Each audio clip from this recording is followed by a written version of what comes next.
शाम का वक्त था। आसमां में हल्की सी लाली थी, जैसे दिन और रात एक दूसरे से चुपचाप बात कर रहे हों। वो बस स्टॉप पर खड़ा था, हाथ में एक पुराना सा बग जिसके जिप में सिर्फ कपड़े नहीं पूरी जिंदगी बैंड थी। आंखों में थकान थी पर नींद नहीं। दिल भरा हुआ था पर आंसू नहीं। बस आने में 20 मिनट्स बाकी थे।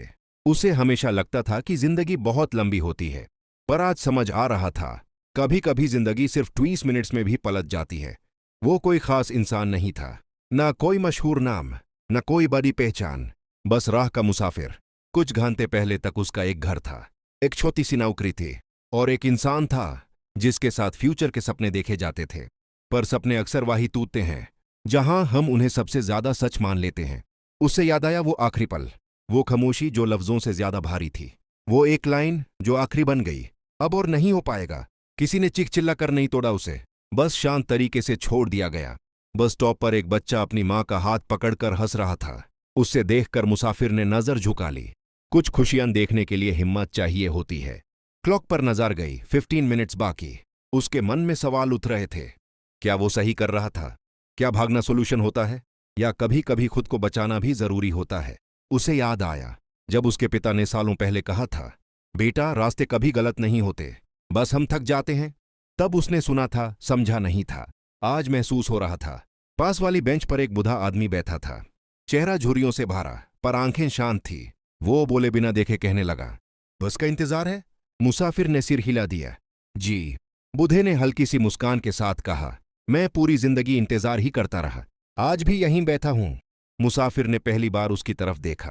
फिर भी आप शांत लगते हो, मुसाफिर बोला। बूढ़े ने आसमान की तरफ देखा और कहा, क्योंकि मैंने सीख लिया, जो चला जाता है उसे रोकना दर्द देता है, और जो आना होता है वो अपना रास्ता खुद ढूंढ लेता है। क्लॉक ने फिर से आवाज की, 8 मिनट्स बाकी। मुसाफिर को लगा जैसे उसके सीने का बोझ थोड़ा हल्का हो गया हो। शायद सब जवाब जरूरी नहीं होते, कभी कभी सिर्फ चलना काफी होता है। दूर कहीं से बुस के हॉर्न की आवाज आई। उसका दिल तेज धड़कने लगा। वो खड़ा हुआ, बग को कंधे पर डाला। आखिरी बार पीछे देखा, ना कोई आवाज, ना कोई बुलाने वाला, सिर्फ वो काली बुस स्टॉप और वो पुरानी जिंदगी। बुस आई, दरवाजा खुला, वो चढ़ा। सीट पर बैठकर उसने खिड़की से बाहर देखा। शहर पीछे छूट रहा था। उसे लगा, शायद ये एंड नहीं है, शायद ये बस इंटरवल है। क्योंकि दुनिया में 2 तरह के लोग होते हैं, एक जो रास्ते छोड़ देते हैं और दूसरे जो राह के मुसाफिर बन जाते हैं। और मुसाफिर हमेशा आगे ही चलता है, चाहे सफर सिर्फ 20 मिनट्स का ही क्यों ना हो। वीडियो अच्छी लगी हो तो सब्सक्राइब जरूर करें, तो सब्सक्राइब करना ना भूलें। एक बार की बात है, एक मुसाफिर था जिसका नाम राजू था। राजू बहुत काइंड और हेल्पफुल था।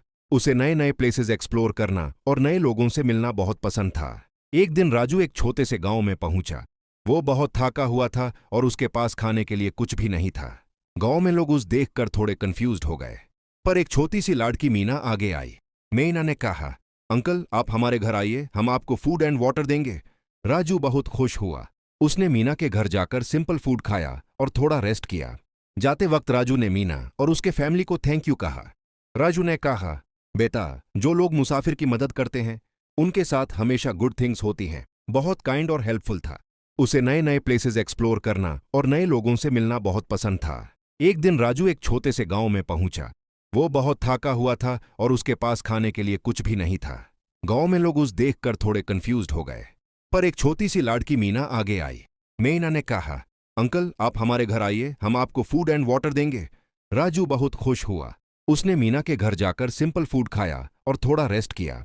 जाते वक्त राजू ने मीना और उसके फैमिली को थैंक यू कहा।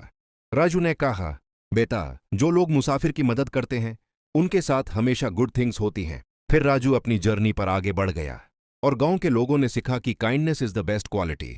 बहुत पहले की बात है, एक मुसाफिर था जिसका नाम राजू था। राजू अपनी छोटी सी बग लेकर एक जगह से दूसरी जगह ट्रैवल करता था। उसका दिल बहुत अच्छा था और वो हमेशा लोगों की हेल्प करता था। एक दिन राजू चलते चलते एक घने जंगल के पास आ गया। सूरज डूब रहा था और अंधेरा होने वाला था। राजू थोड़ा डर गया पर उसने हिम्मत नहीं हारी। थोड़ी देर बाद उसे एक छोटा सा गांव दिखा। गांव में पहुंचकर राजू ने देखा कि लोग अपने अपने घरों में बिजी थे। राजू ने पियर से बोला, नमस्ते, क्या मुझे यहां रात गुजारने की जगह मिल सकती है? कुछ लोग चुप रहे पर एक बूढ़े बाबा आगे आए। बाबा ने मुस्कुराते हुए कहा, बेटा जो मुसाफिर थक कर आए उसकी मदद करना हमारा फर्ज है। बाबा राजू को अपने घर ले गए। बाबा के घर में सिंपल रोटी और सब्जी थी पर प्यार बहुत था। राजू ने खाना खाया और बाबा की बातें सुनी। बोबा ने कहा, बेटा, जिंदगी एक जर्नी है। जो लोग रास्ते में दूसरों की मदद करते हैं उनका सफर हमेशा ब्यूटीफुल होता है। सुबह जब राजू जाने लगा तो बाबा ने उसे एक लकड़ी का स्टिक दिया और बोले, ये तुम्हें सेफ रखेगा। राजू ने बाबा को थैंक यू कहा और आगे बढ़ गया। रास्ते में जब उस थकान या मुश्किल आई, उस बाबा की बात याद आई और उसे स्ट्रेंथ मिली। राजू ने कई शहर देखे, कई दोस्त बनाए और हर जगह काइंडनेस स्प्रेड करता गया। वीडियो अच्छी लगी हो तो सब्सक्राइब जरूर करें।